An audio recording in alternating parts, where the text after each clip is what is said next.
Bueno, vamos a hablar con un invitado muy especial, no necesita presentación. Directamente lo tenemos acá, además ya agradeciéndole que se haya tomado unos minutos. Un tipo muy generoso. El gran Alejandro Dolina. Alejandro, ¿cómo andás? Un gustazo saludarte. Muchas gracias por tu tiempo. ¿Cómo estás? ¿Todo bien? Muy bien, muy bien. ¿Cómo están ustedes? Pero muy bien, pero muy bien. Un placer volver a charlar con vos. Hoy en un día además súper especial, ¿no? Un día en el cual el pueblo argentino recuerda el año sin Diego. ¿Cómo te pegó a vos este día de hoy? Yo no tengo nada nuevo que decir, ¿no? Además, se ha dicho todo. Personas más conocedoras de estos asuntos que yo han hablado muchísimo, ¿no?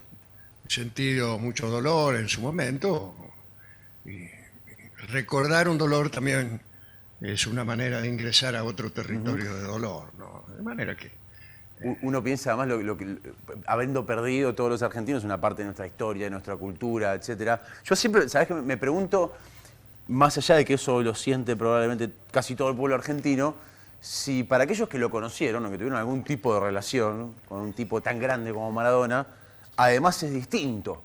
No sé, te lo pregunto a vos, yo no lo conocía, Diego. no, yo no he sido amigo de él, pero he recibido de su parte mucho cariño las veces que nos vimos, que fueron bastantes, pero fueron por razones de casualidad, no teníamos nosotros un trato así como para visitarnos y vernos todas las semanas. Solamente he recibido cariño, benevolencia y generosidad. Era una persona muy generosa, muy especial, pero antes que nada era el mejor jugador del mundo, Sí, ¿no? un artista, Ese es el asunto. Ese es el asunto. un gran artista. ¿Cómo estás viendo Yo este creo que momento? también Sí. sirve como elemento simbólico.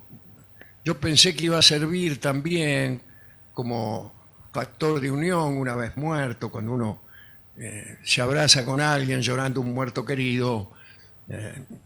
Son circunstancias propicias para reconciliaciones. No ocurrieron esas reconciliaciones que yo esperaba. Seguimos tan enfrentados como siempre.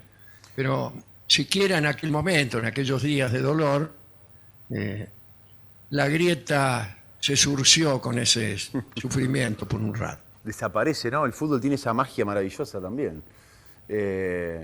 Ni hablar Diego, que es mucho más que el fútbol, pero es el emblema nacional, pero el fútbol tiene eso. En el Mundial nos abrazamos todos, cuando Argentina le ganó a Brasil en la Copa América, poco importaba la grieta o qué pensaba el que estaba enfrente, ¿no? Sí, pero el dolor une más Sí, que los festejos, ¿no? sí. El dolor une más. Cuando se ha perdido un ser querido, la familia suele olvidar eh, los, los enojos, los enconos. Y los festejos duran menos que el dolor, ¿no? Sí, tenés que volver a la normalidad en algún momento y bueno, que te queda como la memoria, ahí, como el recuerdo. Sí, sí, claro. ¿Cómo estás viendo este momento de la Argentina? ¿Ves particularidades más allá del momento coyuntural? ¿A qué voy con esta pregunta? Yo veo, obviamente... Yo estoy oyendo con enorme dificultad, no por el volumen, Ajá. sino por la calidad del sonido, que es medio como el de una estampida. A ver, vamos a ver si podemos No, mejorarte mientras el tanto audio. continuemos, mientras tanto continuemos. Dale. Si no entiendo bien la pregunta, la contesto igual. Nosotros acá, por suerte, por suerte te escuchamos bien. ¿Cómo hacen tanto? Capaz que no es que no la escuchás, es que no la entendés porque no te la hace hacer, ¿eh? Ojo. No. No, te preguntaba si ves algún tipo de particularidad en este momento en el cual estamos viviendo, más allá de las similitudes quizá con algunos otros momentos históricos, si notás, socialmente hablando, en esa situación de grieta, de enfrentamiento, alguna situación más particular que en otros momentos, algún caldo de cultivo, algo un poco más pesado, más picante. Sí, en realidad la grieta ha existido siempre en la historia argentina. Es casi un elemento sustantivo que se ha ido adjetivando con distintos nombres: unitarios, federales, radicales, conservadores, peronistas. Eh, es- lo que sucede ahora es que todo parece más intenso porque es casi imposible no involucrarse. El poder de los medios y el estar hablando del asunto todo el tiempo y hacer de ese asunto una, una presencia ineludible de la agenda, hace que todos estemos involucrados en la grieta, quizá más que en nuestros asuntos particulares. Y entonces los enconos, los odios, las trifulcas resaltan más. Por otra parte, en cierta manera hay una especie de torneo, ¿no? Torneo de iniquidades, a ver quién descubre lo más odioso del otro bando, y esa exposición continua va haciendo más profundo el encono y más difícil la reconciliación.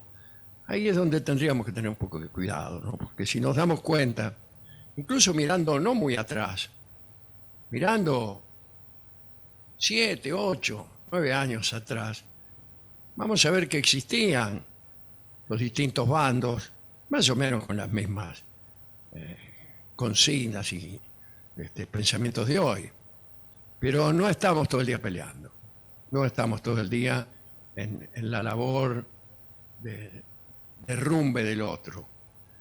Y en algunos casos históricos y en todo el mundo, sucede que estos conflictos empiezan flojitos y terminan generando un conflicto sin solución. Los árabes que vivían en Palestina, cuando empieza a gestarse el sueño del regreso a Palestina del pueblo judío, etcétera, etcétera. Hubo otras propuestas que no eran palestinas, pero empezaron a convivir. Gobernaban los ingleses, ¿no? Allá, después de la Primera Guerra Mundial. Y había líos, pero no eran grandes conflictos, pero eran conflictos como los de Romeo y Julieta, es decir, ofensas de carácter creciente.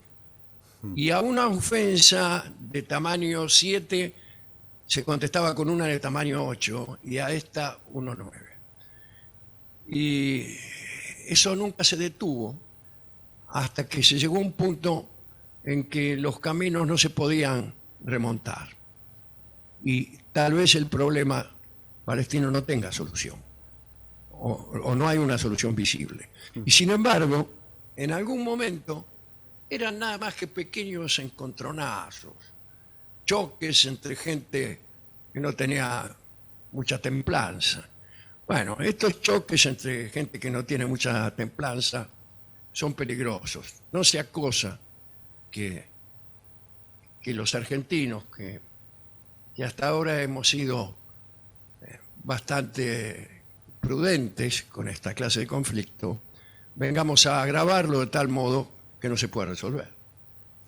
Qué interesante. Estaba pensando mientras hablabas de la aparición de referentes de la ultraderecha. Yo te diría que ni siquiera de la ultraderecha, más allá de las ideas liberales y la cáscara de muchas cosas, de un discurso muy similar a esto último que decías, ¿no? De un discurso muy violento, muy antitodo, muy bravucón. Generalmente detrás de esos discursos se esconde lo viejo de la política, se esconden recetas ya recontra remil aplicadas, pero que han tenido una performance electoral que ha sorprendido bastante, ¿no?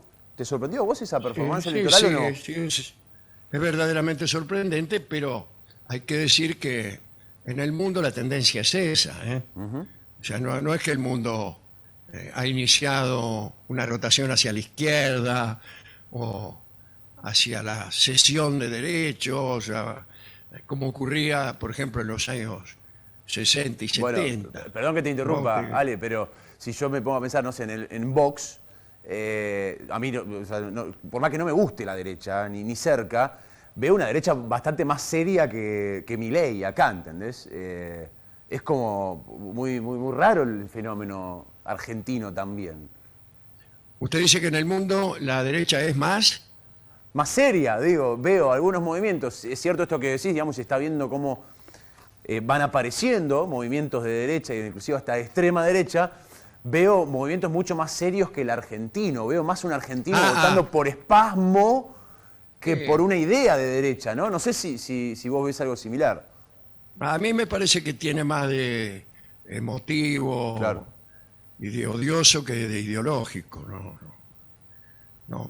No se ve tan, por lo menos no se ve en la Argentina un entusiasmo liberal tan fuerte como el entusiasmo antiperonista o anticomunista, ¿no? Claro, claro.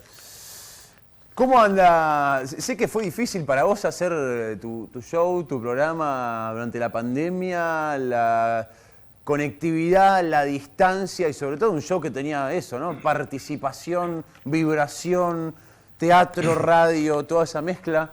¿Cómo la pasaste? Bueno, ahora vamos volviendo de a poco. Sí, Hemos estado hace poquito en Rosario, que es, digamos, la ciudad más grande que hemos visitado hasta ahora. Todavía no recomenzamos con las presentaciones regulares en Buenos Aires, pero para nosotros, que hacemos un programa cuyo ingrediente principal es la presencia del público, toda esta época pandémica significó, además de una gran tristeza y de una gran tragedia, tanta gente que se ha muerto, ¿no? Una enorme dificultad artística. claro. Es vital para nosotros, para nuestro trabajo, que estemos bajo el mismo techo que el tipo que nos viene a escuchar.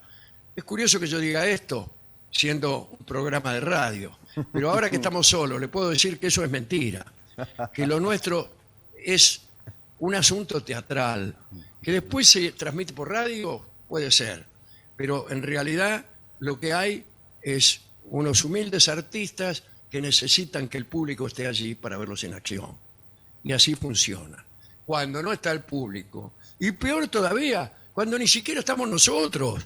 Claro, no te ves con nadie, no tenés... El compañero con el cual haces el programa tampoco está. Y entonces se producen momentos bastante raros de mala comunicación. Claro. Yo entiendo mal lo que dice Gillespie, el otro se calla porque cree que yo voy a hablar, y yo también me callo porque me parece que el que va a hablar es el otro. Se producen unos silencios horrorosos. Tratamos de salir al galope de esos silencios y caemos en un barullo. De manera que la comunicación se entorpece. Uno no nota el rebote, Claro. no digo el aplauso, pero sí aunque el murmullo o hasta el silencio de alguien que te está escuchando con atención. Que además, perdón... Es el silencio de que no hay nadie, ese silencio. Claro, Escuchá. además ese murmullo es parte de la obra, porque a vos te Por hace supuesto. modificar todo, cambiar, ir, venir, interpretar, se suma, es uno más, ¿no? Ese murmullo o ese no murmullo, hasta esa risa o lo que fuere, efectivamente forman parte del guión. Forman parte del guión. Y si no existen, parte de lo que decimos nosotros empieza a carecer de sentido.